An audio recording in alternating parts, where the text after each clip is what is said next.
Assalamualaikum warahmatullahi wabarakatuh. Perkenalkan, nama saya Dewi Inaya Mustakimah, NIM 205231072.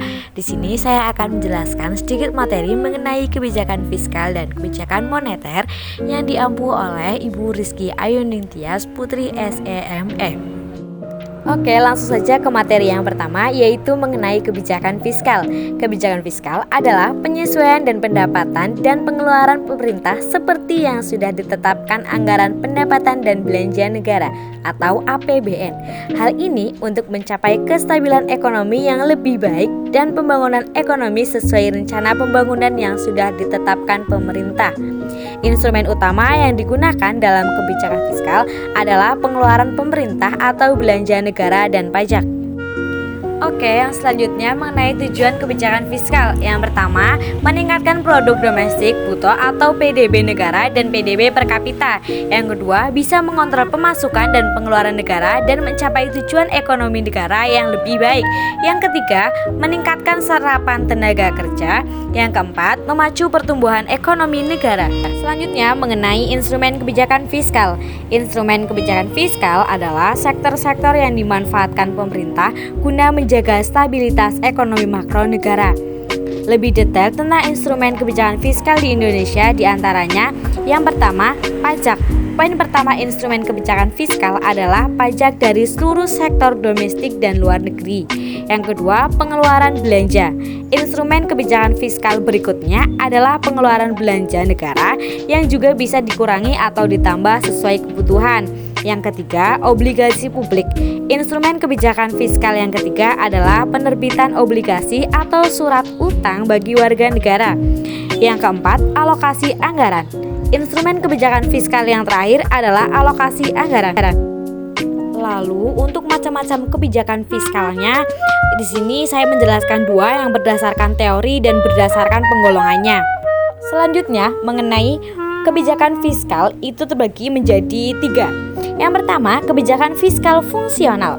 Kebijakan fiskal fungsional adalah kebijakan dalam pertimbangan pengeluaran dan penerimaan anggaran pemerintah yang ditentukan dengan melihat akibat tidak langsung terhadap pendapatan nasional, terutama untuk meningkatkan kesepakatan kerja.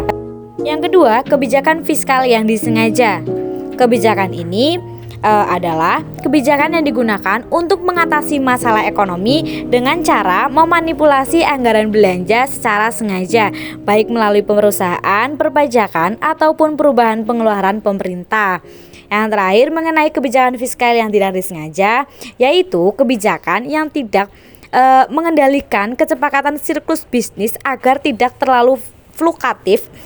Selanjutnya mengenai kebijakan fiskal yang berdasarkan penggolongannya, di sini saya menyebutkan dua, kebijakan fiskal kontraktif dan kebijakan fiskal ekspensif. Yang kebijakan fiskal kontraktif adalah kebijakan yang dilakukan untuk membuat masukan lebih besar dibandingkan pengeluarannya dengan cara menaruhkan tingkat belanja negara dan meningkatkan tingkat pajak. Lalu yang kebijakan fiskal ekspensif merupakan kebijakan yang dilakukan ketika perekonomian mengalami penurunan daya beli masyarakat dan jumlah pengangguran lebih tinggi, yakni dengan cara meningkatkan belanja negara dan menurunkan tingkat pajak. Selanjutnya mengenai kekurangan dan kelebihan kebijakan fiskal. Yang pertama, mengenai kelebihan, sini saya mencantumkan ada tiga. Yang pertama, kebijakan fiskal lebih mudah untuk mengontrol pendapatan dan pengeluaran negara. Yang kedua, kebijakan fiskal berguna untuk menutupi kekurangan dari kebijakan moneter dan keduanya sama-sama berperan penting. Yang ketiga, kebijakan fiskal banyak dinilai lebih efektif dibandingkan kebijakan moneter. Lalu untuk kekurangannya sendiri, sini saya hanya menyebutkan dua. Yang pertama, kebijakan fiskal lebih bersifat kaku atau kurang fleksibel. Yang kedua, kebijakan fiskal dapat menimbulkan pandangan negatif dari publik atau masyarakat. Untuk materi selanjutnya yaitu tentang kebijakan moneter.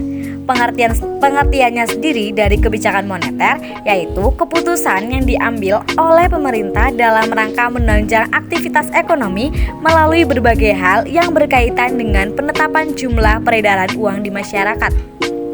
Selanjutnya yaitu jenis-jenis kebijakan moneter. jenis-jenis kebijakan moneter sendiri yaitu ada dua. Yang pertama, kebijakan moneter ekspansif dan kebijakan moneter kontraktif. Kebijakan moneter ekspansif yaitu jenis kebijakan moneter yang dilakukan pengelolaan dan pengaturan peredaran uang dalam aktivitas ekonomi disebut dengan kebijakan ekspansif. Lalu yang kebijakan moneter kontraktif, kebijakan moneter kontraktif di mana kebijakan diambil sebagai langkah mengurangi peredaran uang di masyarakat saat terjadi inflasi. Untuk instrumen kebijakan moneter sendiri ada 5. Yang pertama, kebijakan diskonto. Yang kedua, operasi pasar terbuka.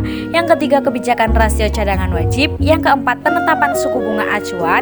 Yang kelima, imbauan moral. Untuk selanjutnya yaitu contoh kebijakan moneter. Contoh kebijakan moneter yang pertama yaitu pelaksanaan kredit langsung oleh Bank Indonesia. Contoh kebijakan moneter adalah Bank Indonesia mengandalkan kredit langsung.